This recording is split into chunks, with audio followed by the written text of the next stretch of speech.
वालेकुम सलाम मैम। कुछ टाइम हम वेट कर लेते हैं, जब सारे ज्वाइन कर लेंगे तो फिर हम सेशन स्टार्ट कर देते हैं, ठीक है। 5 मिनट्स वेट करते हैं हम लोग। वालेकुम अस्सलाम।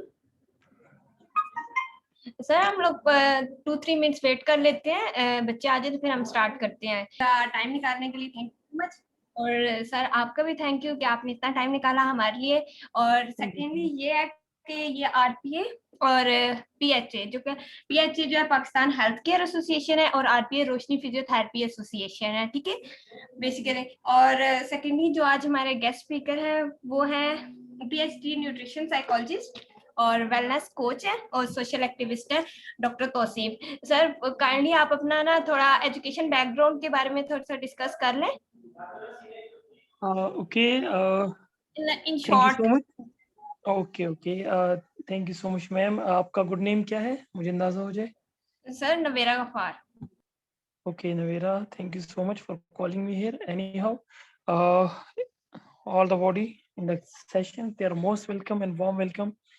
This is me, Tosif Iqbal. I just enrolled myself as a PhD scholar in food and nutrition, and I am the member of American Society of Nutrition and working with scaling up nutrition from Canada, and also part of the SunCA and Sonar and Nutrition International. In a simple way, we can say that I'm working with very each and every international and national organizations working on the nutrition implementations. I'm part of the policy making, particularly with the SunCA or the scaling up nutrition Sonar. Or if we say about what about the professional life things, obviously I have a chairship of Young Nutritionist Club. This club is working like the PH is working in the field of nutrition for the nutrition awareness care and its implementation. Similarly, the Wines is working as an international level, getting the projects from the abroad and from Pakistan too, and working in Sindh areas, particularly providing the lunch to the needy and the malnourished mothers and children. Thank you so much, Navira. Thank you so much sir. माशाल्लाह आप बहुत अच्छा introduction है sir. अब भी ना आप start कर दें, जितने बच्चे आने थे वो आ गए। और Okay, लास्ट पे हम लोग you Q&A have to session करेंगे लास्ट पे ना okay. 10 minutes. What if we go with this session with a question answer? I think so. A presentation is a simple one. It's okay. I will give it to you people. But what if we say go for the like present like question answer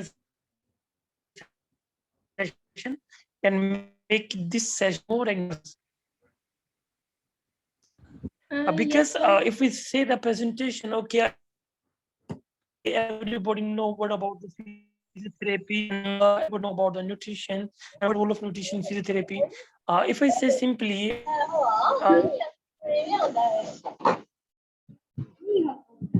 uh,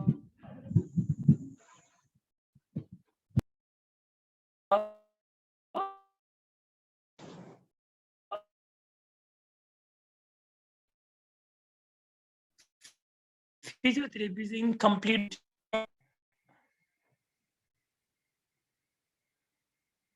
बच्चों की queries हैं उनको हम discuss कर लें, उसके बाद इंशाल्लाह हम लोग कोई और क्वेश्चन होगा तो उसको हम देख लेंगे। तो बच्चे any questions regarding the physiotherapy and the nutrition, उसको मैं बाद में लूंगा। थोड़ा सा मैं आपको उसका एक बैकग्राउंड बता दूं। You have to give me only 5 minutes, okay?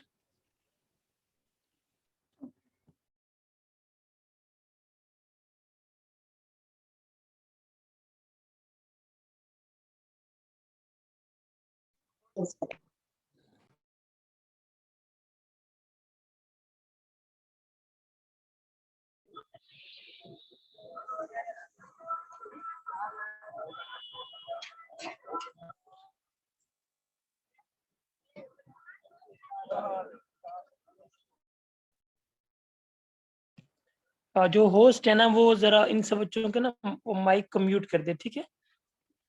तो हम लोग प्रेजेंटेशन स्टार्ट करते हैं, उसके बाद हम लोग क्वेश्चन आंसर सेशन रखेंगे। प्रेजेंटेशन हमारी स्मॉल होगी।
प्रेजेंटेशन शेयर कर सकूं, तो इसी वजह से मे बी थोड़ा सा प्रॉब्लम आ रहा हो। तो just give me 1 minute and we're going to launch our meeting with the laptop.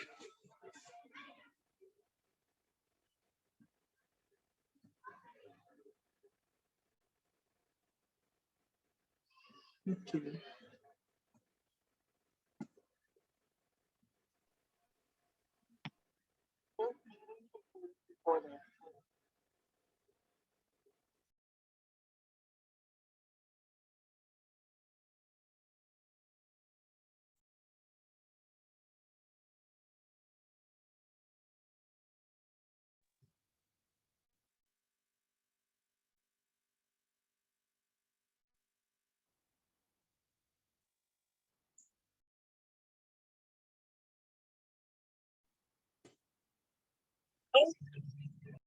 आ रही सबको?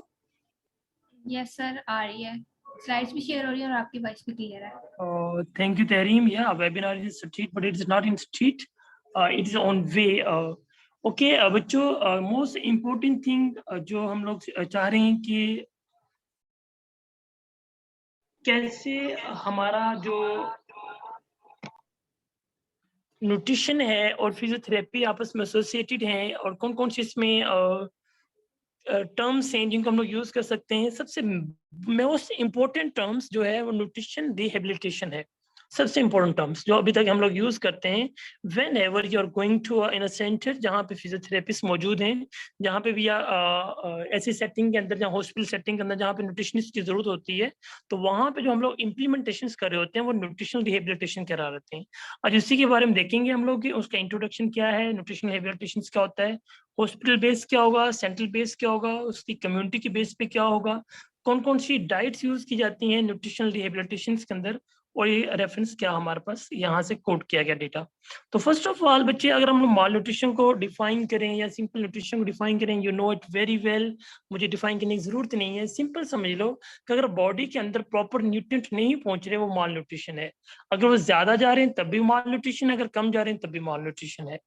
न्यूट्रिशन रिहेबिलिटेशन में क्या होता है, अब it is a practical training to mothers to children with malnutrition in selecting, preparing food from the locally available cheap resources and feeding them back to health। मेरे बच्चे, सबसे important जो सब दुनिया में जो न्यूट्रिशन पे काम हो रहा है वो काम हो रहा है मदर एंड चाइल्ड न्यूट्रिशन के ऊपर। ऐसा क्यों है?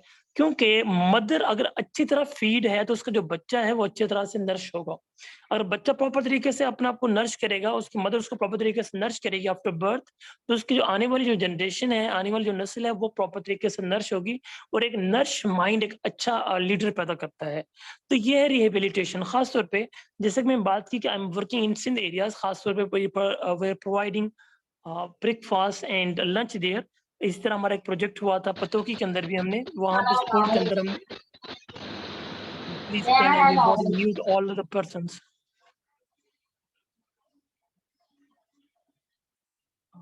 ताकि इसको ये मुश्किल हो जाता है ये बोलना, फिर सारा एक रिदम टूट जाता है। तो प्लीज अपने आप को म्यूट कर लें। I think so if you are in webinar then you must mute yourself, if you are not then you can leave, it's okay. Anyhow back to things. तो इफ हम लोग देखें situation के पत्तों की में, हमने लंच प्रोवाइड किया, हमने वहाँ पे गोश्त प्रोवाइड किया, प्रोटीन का सोर्स प्रोवाइड किया था, तो हमने देखा था आफ्टर 2 मंथ उसमें बहुत अच्छा उनका न्यूट्रिशनल स्टेटस इंप्रूव हुआ था, उनकी जो लर्निंग कैपेबिलिटीज हैं बहुत ज्यादा इंप्रूव हुई हैं। अब हमारे यहाँ पाकिस्तान के अंदर मेरे बच्चे 2 किस्म की न्यूट्रिशनल स्टेटस जो डिस्टर्ब है। पहला ये कि मैक्रोन्यूट्रिएंट डेफिशिएंट है, लोगों को फूड पहुंच ही नहीं रही। जैसे सिंध का एरिया वहां पहुंच नहीं रही, बलोचिस्तान का एरिया फूड नहीं पहुंच रही, केपीके का कुछ एरिया वहां पे फूड नहीं पहुंच रही, फेडरल ट्राइबल एरियाज जो है वहां पे कुछ फूड नहीं पहुंच रही, और कुछ एरियाज ऐसे हैं जहाँ पे फूड तो मौजूद है लेकिन वहां पे माइक्रोन्यूट्रिएंट की डेफिशिएंसी है। जैसे कि आप लोग, you are living in Lahore, are living in the nearby areas in Punjab जहाँ पे फूड इजीली अवेलेबल है, लेकिन you are all are deficient in the vitamins and mineral. जो सबसे इंपॉर्टेंट है, आपकी बॉडी का एक एक मेटाबॉलिज्म विटामिन मिनरल्स पे डिपेंडेंट है। एक विटामिन डी आपकी बॉडी के 200 जीन्स के फंक्शन को कंट्रोल कर रहा होता है। एक विटामिन बी आपकी पूरी बॉडी की पूरी मेटाबॉलिज्म को कंट्रोल कर रहा होता है। एक विटामिन सी आपकी पूरी इम्यूनिटी को कंट्रोल कर रहा होता है। एक विटामिन ई आपको एंटीऑक्सीडेंट्स दे रहा होता है। तो इट मीन कि ईच एंड एवरीथिंग एक विटामिन की आपकी ब्लड कोएगुलेशन में काम कर रहा होता है। Each and everything has a specific role. अगर वो हमारी बॉडी के अंदर नहीं मौजूद तो मेरे बच्चे हमारा वो रोल कंप्रोमाइज्ड है। इसी वजह से वी आर मालनरिश्ड, इसी वजह से हमारा जो एज ग्रुप है वो कम हो गया है, हमारा जो डेथ रेट है, मोर्टेलिटी रेट है, मॉर्बिडिटी रेट है वो ज्यादा हो गया है, हम लोग जल्दी मर रहे हैं। और इसकी वजह से हमारा जो थिंक टैंक उनके पास बात नहीं है, हमारे जो तज्जिया निगार हैं, कभी उनको तज्जिया सुन लें, they don't have any capability to say any good words, कि वो कोई गुड वर्ड्स बोल सकें, कोई भी एक अच्छा तज्जिया निगार, because they are not malnourish, they are all are मालनरिश।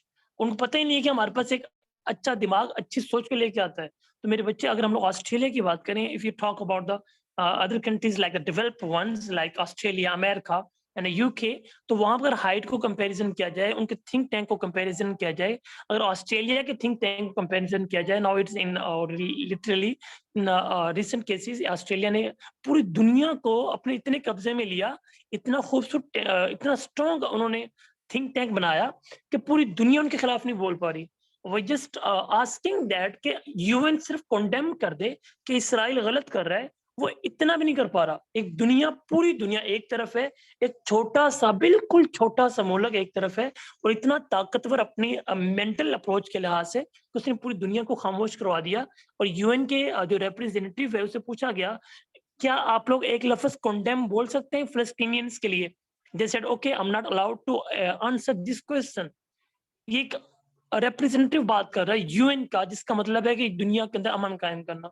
This is word, और दिस इज वर्ड के एक ही छोटा सा इसराइल खड़ा होके अमेरिका को वीटो पावर से रोक लेता है, पूरी दुनिया उसके अगेंस्ट है। तो this is called the power of nutrition, के अगर आपके अंदर अच्छी तरह नर्स बॉडी है, then you are a leader. अगर नर्स बॉडी नहीं है तो लीडर नहीं होंगे बच्चे। क्योंकि अगर हम लोग डिस्कस करें, अभी कौन बच्चा है जिसने ये टिक आउट किया है? एनी हाउ, अगर हम लोग डिस्कस करें मेरे बच्चे कि न्यूट्रिशन इंटरवेंशन माल न्यूट्रिशन के लिए कैसे कर सकते हैं, सप्लीमेंटेशन से, न्यूट्रिएंट सप्लीमेंट्स है, न्यूट्रिशन थेरेपी है, रिहेबिलिटेशन है, न्यूट्रिशन एजुकेशन है। सबसे इंपॉर्टेंट अगर फिजियोथेरेपी के लिहाज से देखा जाए बच्चे, आपकी फिजियोथेरेपी की जो बेस है वो न्यूट्रिशन है। कभी भी कोई भी फिजियोथेरेपिस्ट अगर वो हाथ पांव को हिलाने के बाद उसको सूप हम बंदे को रिकमेंड करे या उसको अच्छी डाइट रिकमेंड ना करे, तो कभी भी उसकी जो फिजियोथेरेपी काम नहीं आएगी। तो हमेशा एक डॉक्टर भी जो होता है, जब वो बच्चे को इलाज कर रहा होता है, एक पीडियाट्रिक बच्चे का, तो वो क्या करता है कि आपने ये चीजें खानी है, आपने ये चीजें नहीं खानी, वो खुद बता रहा होता है, ताकि जो जितनी भी चीजें हैं वो सारी की सारी साफ हो जाएं और उस बच्चे को प्रॉपर तरीके से डाइट मिले। एक डॉक्टर बता रहा होता है। तो बड़ा इसी तरह फिजियोलॉजिस्ट जो होते हैं या फिर फिजियोथेरेपिस्ट होते हैं, इनका रोल भी ये है कि अगर इन्होंने बॉडी को प्रॉपर तरीके से मैनेज तरीके में ले आए हैं, उसको ओरिजिनल पोस्टर में ले आए हैं, after that they have to recommend a good diet at body. Otherwise अगर आप, क्योंकि फिजियोथेरेपिस्ट हड्डियों से खेलता है और हड्डियों में कैल्शियम, पोटेशियम और फास्फोरस का रोल है। अगर ये तीन चीजें अगर एक कोई फिजियोथेरेपिस्ट नहीं बता पा रहा, it mean he is not a physiotherapist. अगर वो फिजियोथेरेपिस्ट नहीं है, इसका मतलब उसकी न्यूट्रिशनल एजुकेशन की कमी है, उसको भी पता ही नहीं गया कि चीजों को फोकस है। एक फिजियोथेरेपिस्ट आपके मसल के बारे में बात कर रहा है और उसको नहीं पता चल रहा, तो मसल के लिए हमें विटामिन की जरूरत होती है, विटामिन सी की जरूरत है, प्रोटीन की जरूरत है, हमें अमीनो एसिड्स की जरूरत है, ताकि हमारा जो मसल है जो कि डिसलोकेट हुआ है या उसके अंदर कोई टीयर अप हुआ है, वो दोबारा से रीबिल्ड हो जाए, उसके लिए जरूरत है बच्चे हमें प्रोटीन्स की। अगर कोई फिजियोथेरेपिस्ट रिकमेंड नहीं कर रहा, it mean he is not physiotherapist well. मेरे बच्चे, फिजियोथेरेपिस्ट वालों के लिए न्यूट्रिशनल एजुकेशन ऐसे ही है जैसे कि न्यूट्रिशन वालों के लिए फिजियोथेरेपी। सिंपल आसान वर्ड है। क्योंकि एक जो डॉक्टर आ रहा है, पेशेंट आ रहा होता है, वो कभी भी आपको ये समझ के नहीं आता कि यार यू आर इन अमेरिका और आपको बताया जाएगा कि यार बस सिर्फ ही बंदा इस काम पे यार, ऐसा नहीं है। आपके पास ऐसे पेशेंट भी आ रहे होते हैं जी, मेरी कमर का दर्द खत्म नहीं हो रहा जी, मैंने कुछ दवाई लिख दो या न्यूट्रिशन की कोई खुराक लिख दो। भाई कमर का दर्द का जो इलाज है वो फिजियोथेरेपिस्ट के पास है, वो मेरे पास नहीं है। लेकिन इफ मैं कह दूं कि जी नहीं जी वो मेरे पास इलाज नहीं है, मैं इसको कुछ नहीं कर सकता, मैं इसके बारे में कुछ नहीं जानता, देन इट विल टेक, वो हमारे पास क्या करेगा, दोबारा नहीं आएगा। हम उसको दोबारा से उसकी काउंसलिंग करेंगे, उसको बताएंगे कि this field goes to this person, this is a physiotherapist, आप इसके पास चले जाएं, ये बंदा आपको बता देगा, उसके बाद मेरे पास आ जाए, फिर मैं आपको रिकमेंड कर दूंगा कि न्यूट्रिशन इसमें ये लेनी है, इसमें ये कुछ खाना है। तो मेरे बच्चे दोनों को दोनों जो फील्ड हैं अलाइड हेल्थ साइंसेज के हैं, दोनों को दोनों फील्ड आपस में इंटरकनेक्टेड हैं। अगर इसके बारे में जितने भी बोले हम लोग, मेरे ख्याल में कम है। तो दिस इज ऑल अबाउट, मेरे पास 46 की स्लाइड्स हैं, अगर आप चाहें तो मैं वो रीड कर सकता हूँ, लेकिन मैं नहीं चाह रहा कि इस दफा के सेशन जो है ये सिर्फ स्लाइड बेस्ड ही हो। मैं चाह रहा हूँ कि इस दफा का सेशन थोड़ा सा इंटरेक्टिव हो, जो क्वेश्चन है वो आपके आंसर किए जाएं। Okay, now it is a question answer session and you have 15 minutes only to complete this session. Okay, after that I have another meeting. Thank you so much.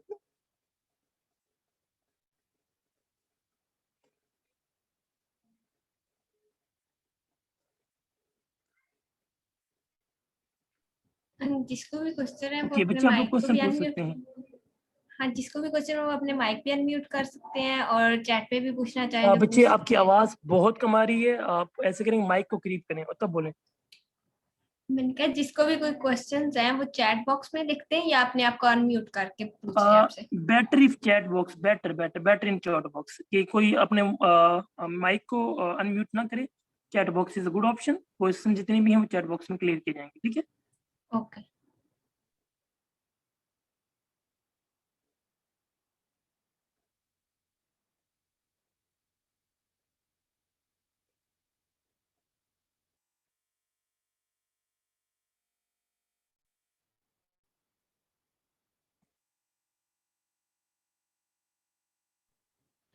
Sir मेरे पास एक question आया है कि abdominal fat को reduce करने के recording diet और exercises.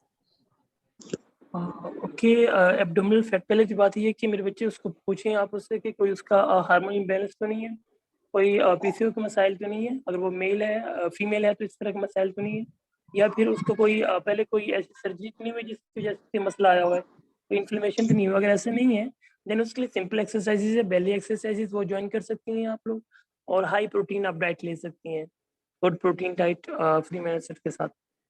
और इसके अलावा आप डिटॉक्स का इस्तेमाल कर सकते हैं ताकि बॉडी फैट जो है वो आपकी लूज करे। जी, ये आप लोग फैट डाइट की तरफ जा सकते हैं। मेरे ख्याल में आपके जो बच्चे हैं मेरे ख्याल में वो ज़्यादा, if a person is not good at eating fruits then can he do for it? If a person is not good at eating fruits, इसका मुझे आपका क्वेश्चन समझ नहीं आया बच्चे, यानी इसको दोबारा पूछिएगा। सर जिन्हें फूड सप्लाई नहीं है तो वहां तक हम लोग कैसे करें सप्लाई, लोगों को अवेयरनेस हम कैसे दें? अरीवा, ऐसे है कि जिन लोगों तक फूड सप्लाई नहीं है ना, सबसे इम्पोर्टेंट चीज़ है उनको फूड पहुंचाना है।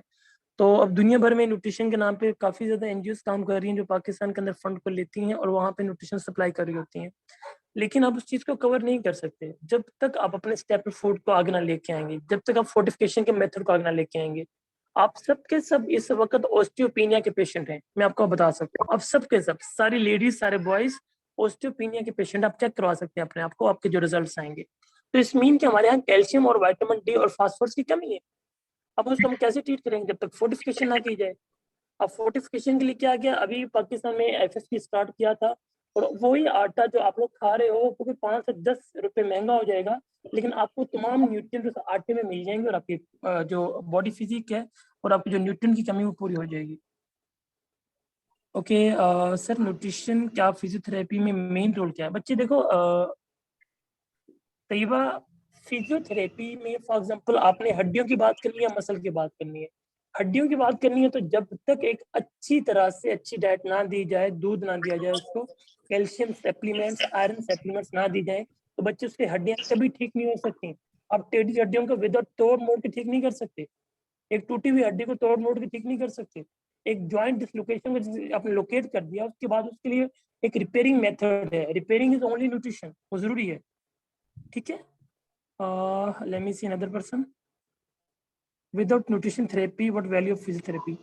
कभी भी नहीं हो सकता। फिजिकल थेरेपी न्यूट्रिशन के बगैर कुछ नहीं है। मैंने कहा कि दोनों इंटरकनेक्टेड हैं, तो हमेशा जब भी आप लोग किसी की ऐसी फिजियो कर रहे हैं और आपको लग रहा है कि उस पर्सन की दोबारा से लोकेशन डिसलोकेशन हो सकती है और उसको डाइट की जरूरत है, वो मालनश स्टेज में है, फॉर एग्जाम्पल एक बॉडी, एक मदर है, वो बेबी को बेयर कर रही है, साथ बेबी है उसके अंदर, पहली के अंदर, उसको कोई जॉइंट डिसलोकेशन हो गई है, तो उससे सबसे पहले उसको आप लोगों को न्यूट्रिशन वाला की तरफ रेफर करना है कि इसकी अच्छी न्यूट्रिशन की जाए ताकि दोबारा से मसला ना आए। ओके सर, गुड न्यूट्रिशन का हेयर ग्रोथ के ऊपर कैसे इफेक्ट होता है बच्चे? और आप ओमेगा 3 का इस्तेमाल कर लें, प्रोटीन्स का, केराटिन का इस्तेमाल कर लें, आपके हेयर ग्रोथ बहुत अच्छे हो सकते हैं। तो obviously good nutrition will give a good, क्योंकि आपके सारे सारे बाल प्रोटीन है, तो अच्छी प्रोटीन का इस्तेमाल आपके बालों को प्रोटीन दे सकते हैं। अथराइटिस में किस टाइप की न्यूट्रिशन होनी चाहिए बच्चे? But obviously calcium phosphorus rich, जैसे कि दूध वगैरह का इस्तेमाल जो है ज़्यादा इस्तेमाल किया जाता है। हर पर्सन फ्रूट नहीं ले सकता तो वो क्या करे? अगर कोई पर्सन बच्चे फ्रूट नहीं ले सकता पर एक्सपेंसिव है तो बच्चे वो मल्टी विटामिन ले सकता है। बेहतर है कि वो आखिरी उम्र में जाके हजारों खर्चे, आखिरी उम्र में जाके जो पैसे उसने 100 रुपए के उस पे लगाने हैं डॉक्टर्स की मेडिसिन के ऊपर, या 200 रुपए लगाने हैं, वो 200 रुपए के मल्टी विटामिन से ले ले। एक डॉक्टर उसको रिकमेंड कर सकता है, एक न्यूट्रिशनिस्ट रिकमेंड कर सकता है, आजकल तो ओवर द काउंटर मौजूद है। Sir, how to strong our muscles and bone with supplements will you recommend? Yes, depend upon the physical conditions and your physical activity.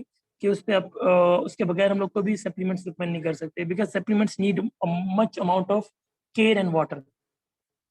Sir, रात को दूध पीने से बोन हेल्थ इंप्रूव होती है। इट्स अ गुड ऑप्शन कि वो absorption rate बढ़ जाता है, अच्छी बात है, पीना चाहिए। What are the best diet for the healthy person? Healthy person के लिए सब कुछ बेस्ट है, सिवाय कि वो हर चीज़ को बैलेंस डाइट मिले। What is the best piece of the nutrition advice you give a patient? अब पेशेंट को देखो, उजैर जो पेशेंट होता है मेरे बच्चे, वो डिफरेंट किस्म का है। अगर मेरे पास किडनी का पेशेंट होगा तो मैं उसके बच्चे प्रोटीन रिस्ट्रिक्ट करूंगा। ब्लड प्रेशर का पेशेंट होगा तो उसके लिए सोडियम रिस्ट्रिक्ट करूंगा। डायबिटीज का पेशेंट होगा तो मैं शुगर रिस्ट्रिक्ट करूंगा। Like that for every patient there is a nutrition therapy like MNT। What inhibit absorption of milk in body? आप मिल्क के साथ, आप उसके साथ दूध के साथ अगर वो खा रहे हो पालक, तो ऑब्वियसली वो दूध की जो एब्जॉर्प्शन कम हो जाएगी बच्चे। Which one multi vitamin? तो ये जो फूड फूड इंटरेक्शन है या फूड न्यूट्रिएंट इंटरेक्शन है, ये काफी इंपॉर्टेंट है। ड्रग न्यूट्रिएंट इंटरेक्शन, ये पूरे टर्म्स है जो आप लोग पढ़ते हैं कि हर ड्रग का न्यूट्रिएंट के साथ इंटरेक्शन है। लाइक आप लोग जब भी आप सर्जरी करवाएं, कोई भी डाइट ले रहे होते हैं, आप लोग कभी भी जो फूड्स होती हैं, खासतौर पे मौसमी वगैरह, उसको जूस नहीं ले सकते आप लोग, जिसको हम लोग कह रहे होते हैं, आई डोंट नो उसका नेम क्या है, मौसमी वगैरह की तरह होता है, उसका हम जूस नहीं ले सकते। Which one multivitamins which we should have take from our birth regardless of any disorder? आप लोग बेहतर है कि अगर मेल है तो वो विटामिन जो कैल्शियम जी है उसके इस्तेमाल करें, अगर फीमेल है तो वो कैल्शियम डी का इस्तेमाल कर सकती है। सर, लोग कहते हैं कि रात को सोने से पहले जिम नहीं करनी चाहिए, बल्कि सुबह उठने के बाद और शाम तक करनी चाहिए। क्या सर ऐसी बोन्स में कोई मुमासलत है या फिर कोई और मसला होता है? ऐसा कुछ भी नहीं मेरे बच्चे, जो भी टाइम आपको फिजिबल मिलता है you must have a gym. हाँ, ये है कि जिम रात के टाइम क्यों रिकमेंड कम करते हैं, इस जैसे क्योंकि एक न्यूट्रिशनिस्ट जो होता है वो रात का खाना कम बताता है, लेकिन हाँ एक जिम बॉडी के लिए क्योंकि उसके पास टाइम उस वक्त मिल रहा है तो वो कर सकता है, वो एक अच्छी डाइट ले सकता है, कोई मसला नहीं, हम लोग रिकमेंड कर सकते हैं। ऐसा नहीं है कि जी आपने एक टाइम करनी है। सर, ऐसा पर्सन जिसका हार्ट प्रॉब्लम हो, मेनली बाईपास हो, उसका बच्चे जो हार्ट प्रॉब्लम हो या जिसका मेनली बाईपास, उसको आप मिठाई चिकनाई बंद कर दो और साल्ट का इस्तेमाल कर दो। उसके लिए आपने ऑलिव ऑयल का इस्तेमाल ज़्यादा करें आप लोग, और साल्ट पेपर जो होते हैं उसका इस्तेमाल कम करें बच्चे, वो ठीक हो जाएंगे इंशाल्लाह। मेडिटेरियन डाइट होती है इसके लिए बच्चे स्पेसिफिक, जो कि बाईपास के पेशेंट के लिए होती है। सर, क्या हम लोग after taking vitamin supplements milk take कर सकते हैं? बच्चे ज़रूरी नहीं है। हर आपने कोई भी मेडिसिन खानी है ना, वो पानी से लें और 7 घंटे बाद दूध पिए या चाय पिए। What should be the best proper diet to lose weight? Obviously balance diet and calorie restricted diet, या फिर समटाइम इंटरमिटेंट फास्टिंग आपके वेट को लॉस कर सकती है। सर, मौसमी की तरह वो जो ग्रेप फ्रूट जो होता है, बिल्कुल बिल्कुल ग्रेप फ्रूट जो हम लोग नहीं ले सकते, ग्रेप फ्रूट्स का। सर, न्यूरो के पेशेंट के लिए क्या डाइट गुड होगी बच्चे? क्योंकि न्यूरो के अंदर फैट का इस्तेमाल ज़्यादा है। क्वेश्चन ये है कि अब न्यूरो का फैट किस तरह से है, वो पेशेंट कितनी स्टेबिलिटी में है, तो उसके लिए गुड फैट जो उसमें ओमेगा 3 जो है उसके इस्तेमाल किया जा सकता है बच्चे। चाहे वो आप लोग कैनोला से ले लो, ऑलिव से ले लो, या फिर आप कोकोनट से ले लो बच्चे, उसका जो ऑयल का सोर्स उसको यूज़ किया जा सकता है for the patient with neuro. Sir, weight gain करने के लिए जिनकी कोशिश की हो ना हो रहा हो, मुझे ऐसा नहीं है कि आपका वेट गेन ना हो रहा हो तो आप थोड़ी सी एक्सरसाइज स्टार्ट करें, आपके मसल्स को पता चले कि जी आप एक्सरसाइज स्टार्ट करें। साथ में आप लोग ये स्मूदीज लें अच्छी सी, साथ में अंडे का इस्तेमाल करें, और अच्छी खुराक लें, डाइट का इस्तेमाल करें, उसके अपनी रात की नींद को 8 घंटे बनाएं, आप खुद इंशाल्लाह बेहतर हो जाएगा, टेंशन ना लें। Sir, popcorn is healthy snack for the CKD, but corn flour is not suggested due to presence of phosphorus. Obviously बच्चे, फास्फोरस आपको वैसे कि जो किडनी हमारे पास है, पेशेंट्स हैं, वो कैसे उसको दोबारा से वो क्या कहते हैं उसको फिल्टर आउट करेंगे? सर, एक पेशेंट है वो डायबिटिक है, उसकी शुगर अब कंट्रोल में है बट उसको वीकनेस हो रही है।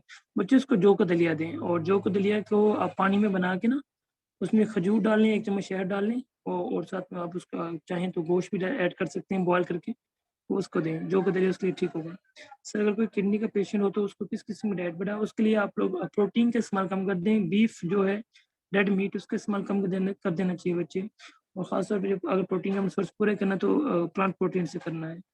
सर स्पाइनल कॉर्ड पेन के लिए क्या करना चाहिए बच्चे, वो आपको फिजियो करानी पड़ेगी और देखना पड़ेगा कि उसमें क्या मसला है। अगर वो पेन ज़्यादा ही है तो सर वेट गेन के लिए कैसी डाइट हो, बड़ा कैलोरी डेंस डाइट होती है with good sleep and good, obviously depression level ना हो आपको। बिल्कुल आप ये ना कि बहुत सारी चीज़ों को सोच रहे हो एक साथ और उसके साथ वेट गेन करना चाह रहे हो और कह रहे हो कि जी भी मेरे ऐसा करना है, खुद ही डिप्रेस में आ जाए। सर वजन उठाने में पट्टों में खिंचाव हुआ हो उसके लिए कोई एक्सरसाइज या डाइट बता दें। बच्चे सिंपल एक्सरसाइज ये है कि तो फिजियो वाले बता सकते हैं, लेकिन सिंपल एक्सरसाइज ये है कि आपका जहाँ पे पट्टों खिंचाव है उसको उसके ऑपोजिट साइड में मूव करें, क्योंकि आपको अगर आप देखेंगे अनाटमी पट्टों की और देख लें आप लोग, उसके बाद उसको आप उसके मसाज कर सकते हैं। ये फिजियो वालों का काम है, बच्चे वो बता सकते हैं। अगर बीपी लो होता हो तो कौन सी डाइट बेटा, ऑब्वियसली बच्चे गुड डाइट आप लोग उनके लिए आप सोडियम वाली जो डाइट उनका इस्तेमाल करवा सकते हैं। ज़्यादा बीपी लो होता है, अगर बहुत ज़्यादा बीपी लो होता है इसका मतलब है उसका शुगर कंट्रोल में नहीं है, उस पर्सन की शुगर कम हो गई है, बंदा प्रॉपर डाइट नहीं ले रहा, वो माल नर्श हो रहा है, उसका दिमाग काम करना बंद हो जाएगा। सर स्टेटमेंट और should recommend for this, sir जिसको भी ब्लॉटिंग हो उसकी वजह से सांस का मसला हो तो क्या करें बच्चे, ये सब वर्ड का इस्तेमाल करें ब्लॉटिंग के केस के अंदर। लेकिन मसला है कि ब्लॉटिंग कब आ रही होती है, कि रात को खाने के टाइम, जब खाने के बाद, या बहुत ज़्यादा बड़े बड़े निवाले खाने से, तो निवालों का साइज छोटा करें रात को, और जो आपकी बॉडी पोस्चर है उसको ठीक करें, और साथ में आप जो इससे को छिलके के इस्तेमाल करें दूध के साथ या दही के साथ। Sir body pain, sudden intense sweating और बीपी लो हो जाता है, मदर का मेरी का what should Vikas and kind of food should I give her. मेरे बच्चे पहले तो ये पता होना चाहिए कि उसको क्या रीजन है, ये तो कोई मैं नहीं जान सकता कि उनका क्या रीजन है उसके बिहाइंड, ना ही कोई डॉक्टर जान सकता है अनटिल अनलेस के वो जब तक उससे टेस्ट नहीं करवाएगा या आपकी वालदा खुद ना बताए। और अच्छी डाइट के तौर पर आप क्या दे सकते हैं बच्चे, उनको आप ना बीपी लो तब होता है जब हमारे शुगर के लेवल्स कम हो रहे होते हैं, तो आप उनको हमेशा कोई मीठी चीज उनके पास रखें, जब भी ऐसा फील हो तो उनको वो खिला दें, ठीक है, जैसे खजूर वगैरह है या फिर कुछ कैंडीज वगैरह हैं आप उनको खिला दें। उनको खाने का टाइम आप उनको ज़्यादा दें, सबसे इम्पोर्टेंट है। सर कार्बोहाइड्रेट्स लोडिंग, ऑब्वियसली ज़्यादा कार्बोहाइड्रेट्स देंगे तो आपकी वो प्रॉब्लम आना शुरू हो जाएंगे बच्चे। सर कहा जाता है कि ऑलिव ऑयल सीजनिंग के लिए होता है, कुकिंग के लिए नहीं होता, ये बात ठीक है नहीं बच्चे, हम लोग घर में ऑलिव ऑयल इस्तेमाल करें ऐसा नहीं है, तो ऑलिव ऑयल आप लोग कुकिंग के लिए इस्तेमाल कर सकते हैं। आजकल तो नॉन स्टिक पैन्स हैं, उसमें आप लोगों को तेल भी ज़्यादा इस्तेमाल नहीं करना पड़ता, थोड़ा सा ऑयल है वो आप इस्तेमाल करें ठीक हो जाता है। सर जी जो स्टमक का पेशेंट होता है उसने खाने वाली चीज़ से मना किया होता है, मटन मिल्क, तो मेरे बच्चे पहली बात ये है ना कि स्टमक के पेशेंट को ना सबसे इम्पोर्टेंट ये है कि वो अपने स्टमक की डिजीज को ट्रीट करे, उसके लिए सबसे बेस्ट चीज़ है high fibre diet, high fibre diet ले वो बच्चे, और फीवर डाइट का इस्तेमाल ज़्यादा करें। ऐसी डाइट कभी भी ना ले जो एसिडिफाई हो, जो आपके स्टमक की जो इन्फ्लेमेशन उसको इंक्रीज करे। कोशिश करें कि ऐसी डाइट हो जो का अल्कलाइन हो, वाटर भी लेना तो अल्कलाइन लें, और कोशिश करें अल्कलाइन वाटर की तरफ आए आप लोग। What should be the diet for the 7 month baby? Baby the best diet, उसके लिए कोई डाइट नहीं है, उसकी मदर फीडिंग है वही डाइट है, लेकिन हाँ मदर के लिए डाइट है कि उसके जो कैलोरीज हैं, जो उसकी टोटल कैलोरीज हैं उसमें 300 से लेके 500 ऐड करें आप लोग मजीद। उसको मदर को सूप खिलाएं डिफरेंट किस्म के, उसको रेसिपीज खिलाएं, उनके लिए साबूदाना की खीर का इस्तेमाल करें ताकि उसके लिए, और जौ का दलिया है, जेई का दलिया है, मकई बारले है, उनका इस्तेमाल करवाएं उस मदर के लिए। अगर किसी को हर्निया का प्रॉब्लम हो तो उसका हर 30% काम कर रहा हो तो ऑपरेशन नहीं हो सकता, तो डाइट से ट्रीटमेंट हो सकती है बच्चे, नहीं हर्निया का ऑपरेशन नहीं होता बच्चे। और बाकी रही कि दिल के जो मसल्स की है आपका 30% काम कर रहा है तो वो थोड़ी सी रनिंग स्टार्ट करें आहिस्ता आहिस्ता, पहले वॉकिंग फिर रनिंग स्टार्ट करें। अब अगर ज़्यादा नहीं चला जा रहा तो फिर तो मसला है, अगर वो चला जा रहा है उससे तो वो थोड़ी सी वॉक स्टार्ट करें, उसके दिल के मसल्स मजबूत हो जाएंगे तो फिर ट्रीटमेंट किया जा सकता है, उसका बीपी कंट्रोल में हो जाएगा। ब्लोटिंग में आप बेसल सीट इस्तेमाल कर सकते हैं, you can. So if a child 1 to 2 years stretches his food leg too much, what will you recommend? Food and leg. बच्चे वो तो अब एक साइकोलॉजिकल मसला है कि वो अगर बॉडी को बहुत स्केर्ड है तो ये एक साइकोलॉजिकल मसला है उसका ना। तो हाँ 1 से 2 ईयर बच्चे के लिए आप लोग बहुत जितनी भी किस्म की दली हैं सब इस्तेमाल देख कर सकते हैं, या फिर आप लोग जैसे कि आजकल एबर्ट इंश्योर वगैरह है, नेस्ले की प्रोडक्ट्स हैं इस्तेमाल कर सकते हैं, कोई मसला नहीं बच्चे। सर वो नॉर्मल पर्सन के लिए अगर ग्लूकोज लेवल कम हो जाए तो उसके लिए क्या रीज़न होती है बच्चे? कुछ भी नहीं रीज़न नहीं होती, उसने इनटेक कम किया होता है या बहुत ज़्यादा दिमाग से सोचा होता है, दो चीज़ें बच्चे। सर कोविड पेशेंट के लिए क्या स्पेसिफिक डाइट है? बच्चे कोविड पेशेंट्स के लिए विटामिन डी है, विटामिन सी है, विटामिन ई है, जिंक है, इनका इस्तेमाल ज़्यादा करना है बस। अब डाइट वही है, जो दलिया जो भी आप खाना है, जो कुछ भी खाएं आप लोग खा सकते हैं, दूध का इस्तेमाल करें, लेकिन इसके साथ विटामिन का इस्तेमाल ज़रूर करें ताकि उसको ट्रीट किया जा सके। एक प्रोफेशनल साइकिलिस्ट है, अपना वेट गेन करना चाहता है, डाइट भी प्रॉपर ले रहा है बट वेट गेन नहीं हो रहा उसके लिए। बच्चे फिर उसको कोई डिप्रेशन का मसला तो नहीं है कि वेट गेन नहीं हो रहा। अगर डिप्रेशन का मतलब नहीं है तो फिर उसको चेक करवा के अपना जो हार्मोनल लेवल्स हैं उसके डिस्टर्ब तो नहीं है, कोई बी विटामिन या थायराइड का मसला तो नहीं है। अगर ये भी मसला नहीं है फिर बच्चे उसका जो डाइट पैटर्न है उनको ठीक कर दें, स्लीप बेहतर कर दें उसकी, और जो उसकी साइकिलिंग है कितने आवर्स की है, क्या वो साइकिलिंग के दौरान कोई डाइट ले रहा है, साइकिलिंग के आफ्टर या प्री पोस्ट जो सेशंस होते हैं वो ले रहा है। क्योंकि जब मैं पीसीबी में हमारा काम होता है तो हम लोग ये देखते हैं कि जो एक स्पोर्ट्समैन होता है उसका ड्यूरिंग सेशन कितनी एनर्जी रिक्वायरमेंट है, ऑफ सेशन कितनी एनर्जी रिक्वायरमेंट है, क्या वो साइकिल चलाने के बाद कोई एनर्जी रिक्वायरमेंट या अपने पास कैलोरी डेंस फूड रखता है या नहीं रखता, तो ये बच्चे देखना पड़ेगा सर। जिस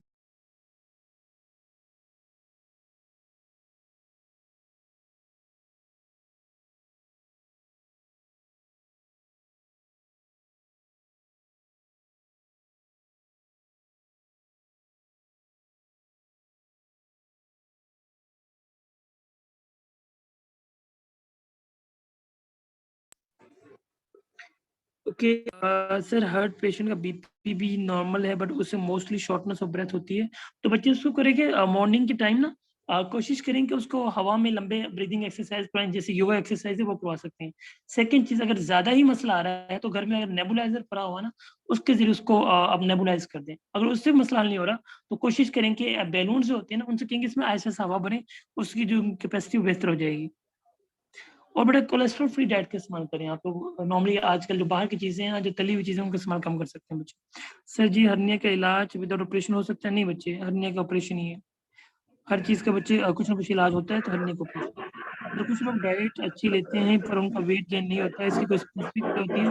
बच्चे टेंशन वजह होती है कि आप लोग कहाँ पे सर्वाइव कर रहे हो, क्या आप लोग वॉकिंग करके काम कर रहे हैं? ये वॉक किसके लिए बेटर है, विच काइंड ऑफ पेशेंट? याद रखो कि जितने भी लोग हैं पाकिस्तान के अंदर, दुनिया भर के अंदर, सबके सब अगर जॉगिंग पे आ जाएं तो उनके दिल के मसल इतने मजबूत हो जाएंगे उनको हार्ट अटैक ना हो। उनकी जो लाइफ है जो 50 साल से 70 तक पहुंच जाएगी, मैं ये बता रहा हूँ। अगर आप जॉगिंग की तरफ आ जाए मॉर्निंग इवनिंग, हमारी जो फीमेल्स हैं उनकी हाइट गेन करना शुरू कर देंगे, मेल हाइट गेन शुरू कर देंगे, क्योंकि आपका जो एक्सपोजर है एक खुली हवा के साथ या खुली ऑक्सीजन से ज्यादा हो जाएगा। आपका जो मेटाबॉलिज्म है वो फास्ट हो जाएंगे, आपके बॉडी के अंदर ऑक्सीडेशन रेट फास्ट हो जाएगा, तो आपकी ग्रोथ अच्छी हो जाती है। तो ये आप जरूर देखें, और ऑब्वियसली आप आखिर एज तक औलाद को तंग नहीं करते और अपनी जिंदगी के लिए अच्छे रहते हैं। सर, अगर जीन में कैंसर, डायबिटीज और मायोकार्डियल इंफार्क्शन हो तो अभी से अपनी डाइट से ही कर सकते हैं बच्चे। ये डोंट नो कि ऐसे जीन में है कि आपकी जेनेटिक प्रॉब्लम में क्या होता है कि जी माँ को है तो बच्चे को होगा, ऐसा नहीं है। तो कैंसर इस तरह से नहीं होता बच्चे, और डायबिटीज का भी अगर ये कंडीशन है तो, और मायोकार्डियल इंफार्क्शन की हाँ हो सकता है, लेकिन ये है कि उस पर्सन के लिए अपनी अगर एक्सरसाइज करे, वॉकिंग करे तो उसको मसला नहीं आएगा। हाँ, अगर उसकी सेडेंटरी लाइफस्टाइल है फिर मसला है बच्चे, चाहे वो ना भी जेनेटिक हो। सर, कोई पेशेंट को अगर डायरिया हो जाए तो डाइट के लिए क्यों विटामिन से सप्लीमेंट्स तो नहीं ले सकते डायरिया में? तो मेरे बच्चे डायरिया को ट्रीट किया जाए ना पहले, तो सबसे इंपॉर्टेंट चीज, उसके बाद लिया जाए ना। तो डायरिया को ट्रीट किया पहले प्रॉपर तरीके से, उसके बाद बच्चे आमना हर्निया का इलाज विदाउट ऑपरेशन नहीं हो सकता, you have to go for operation. After the operation of hernia what diet would you prefer? Obviously I prefer the good protein shake. अजान का टाइम है, थोड़ी देर रुकिए आप लोग।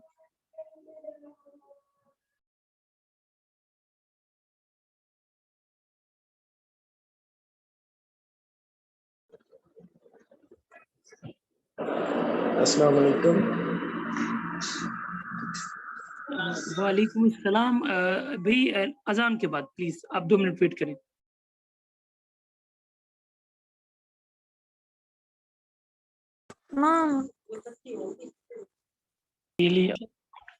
ओके, जैसे कि न्यूट्रिशन के लिए ही हमारा एक यूनिवर्सिटी ऑफ रेडिंग के साथ 29 ऑफ मई को हमारा एक वर्कशॉप है। If you want to join तो मैं उस्मान के साथ उसका लिंक शेयर कर दूंगा। If you want to join this workshop, ये वर्कशॉप है कि न्यूट्रिशन का जीन्स के ऊपर का इम्पैक्ट है, और जीन्स का इसमें स्पोर्ट्स न्यूट्रिशन जीनोमिक्स में जो फर्स्ट टाइम पाकिस्तान में पहली टर्म आई है कि स्पोर्ट्स के अंदर न्यूट्रिशन जीनोमिक्स क्या होती है। और personalised nutrition genomics, he is a person from the Adam genetics, one from the Malaysia, second from the Canada, and third UK, sorry, and the third person is from the India, and the fourth person is from Pakistan. He is also a leader in obviously in that nutrigenomics. तो बच्चे इसी nutrition के लिहाज से हमारा वो workshop होगी। If you want to join तो आप लोग उस्मान के साथ या फिर जो भी इनके PHC है या फिर रोशनी वेलफेयर जो भी है, फिजियोथेरेपी एसोसिएशन, उनसे रब्ता कर सकते हैं। And you can share the I can share the link with you people. Thank you so much all of you for joining me this time. Yes, Eamon, this workshop is online and it is a paid workshop. Okay. Ji Huzaifa, you can ask, please. Sir, एक जिन दोस्त को allergy होती है उनकी कौन सी diet होनी चाहिए, कौन सी अवॉइड करनी चाहिए? Sometimes they allergic to rice. बच्चे याद देखो ना, एलर्जिक टू राइस, या फिर ऐसा है कि अगर पता होना चाहिए ना हमें डिजीज कौन सी है, तो सिलिक डिजीज वगैरह चांसेस तो नहीं है उनको। और इस तरह के आज फिर बच्चे उसका मसला है कि हम लोग पहले उनका एलर्जी ट्रीटमेंट करवाते हैं, वो डाइटिशियन का काम नहीं है, उसके लिए एलर्जी सेंटर जाना पड़ेगा उनके लिए। ठीक है बेटा, उसके बाद डाइट होती है। या फिर बॉडी में रैशेस पड़े होते हैं बच्चे, वो आप एलर्जी सेंटर जाना पड़ेगा, ट्रीटमेंट करवाना पड़ेगा। Okay sir, if someone get allergic in sunlight, तो बट उसका सन ब्लॉक यूज करना चाहिए Maryam, they must use sun block. Sir, sleeping inhibiting pills के बारे में कुछ बता दें। स्लीप इनहिबिटिंग पिल्स आप कैसे रोक खा सकते हैं, मतलब सोच भी कैसे सकते हैं?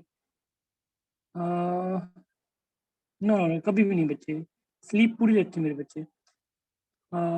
मुजम्मिल साहब को आप भाई अटेंडेंस लिंक भेज दें सब लोग। Okay, thank you so much all of you for joining in this session. More information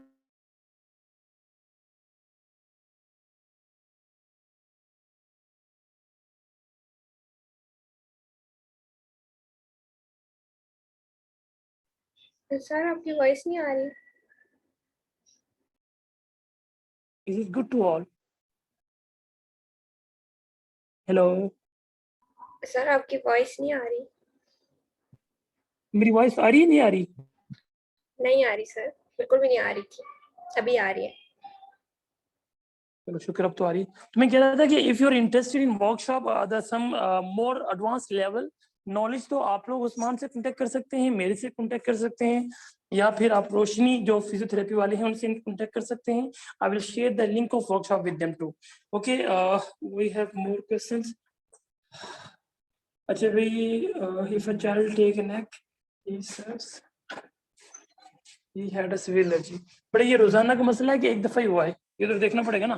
देखो, एक बात याद रखें मेरे बच्चे, कभी भी किसी भी सिचुएशन को आप लोग एलर्जी या फिर उसके लिए इंटॉलरेंस का लफ्ज यूज कर सकते हैं, एलर्जी का लफ्ज इस्तेमाल नहीं कर सकते। एलर्जी में आपका इम्यून सिस्टम रिस्पॉन्ड कर रहा होता है, तो अगर आपको अंदाजा कि इम्यून सिस्टम कैसे रिस्पॉन्ड करेगा फिर तो एलर्जी का लफ्ज यूज कर सकते हैं, अदरवाइज नहीं। और दूसरी बात ये कि आप लोग एनाटॉमी नहीं पढ़ रहे होते बच्चे कि बॉडी के अंदर क्या हो रहा होता है। आप जो पढ़ रहे होते हैं वो आप एक फिजियोलॉजी पढ़ रहे होते हैं, फिजिकली पढ़ रहे होते चीजों को कि जी ये चीज ये है। तो एलर्जिक जो है ना बेटा, वो एनाटॉमिकल एक टर्म्स है, जब तक वो आप एक सिंपल डॉक्टर के पास भी जाएंगे ना वो उसका ट्रीट नहीं कर सकता। तो जब तक एक आपके पास एक अच्छा एलर्जिक जो पर्सन है जिसमें उसके स्पेसिफिकेशन है वो ना मिले। ओके, वर्कशॉप ऑनलाइन होगी जी, ऑनलाइन होगी जी ऑनलाइन है। ये मैं लिंक शेयर कर दूंगा सबके साथ, उस्मान इसको शेयर कर देगा। Thank you so much all of you for joining me. Now I have another meeting to join. Lactose intolerance में क्या फूड रिकमेंड करते हैं बच्चे? दूध का इस्तेमाल नहीं करते, या फिर आजकल लैक्टोज फ्री मिल्क भी मिल रहा होता है, लैक्टोज एंजाइम मिल रहा होता है, आप दूध के साथ ले सकते हैं। ठीक है, कोई मसला नहीं है। और इसके टेस्ट के लिए हाइड्रोजन ब्लड टेस्ट हम लोग कर रहे हैं, अगर आप आना चाहें तो यूआस के अंदर मैं इसका आपका फ्री टेस्ट करवा सकता हूँ। ठीक है, वैसे इसका काफी एक्सपेंसिव टेस्ट है। Anyhow, yes, thank you so much all of you for joining मी। अब मुझे इजाजत दें, मुझे एक नेक्स्ट सेशन ज्वाइन करना है, तो मेरी मीटिंग है एक फिजिकली। तो इंशाल्लाह आप सबको मैं देखूंगा वर्कशॉप के अंदर। हमारे पास वर्कशॉप में सिर्फ 100 सीट्स है, वो कल आज मैं पोस्ट लगा दूंगा। काफी लोग और भी जो इंटरेस्टेड हैं, इफ यू आर इंटरेस्टेड तो कम फर्स्ट कम वो वाली ऑप्शन पे आपको कम दिया जाएगा। Thank you so much. Thank you Usman thank you for so calling me here. Thank you PHC, and thank you Roshni Physiotherapy Association. Thank you so much. Thank you all of you. Thank you so much sir, आपने हमें join किया। I hope कि ये session सबके लिए benefit होगा और आपकी टिप्स से सारी ऑडियंस इससे फायदा उठाएगी और हमें भी बेसिकली Thank you खुद so भी much, बहुत ma'am. कुछ Thank सीखना you है। so thank you much. So much sir, Allah Hafiz.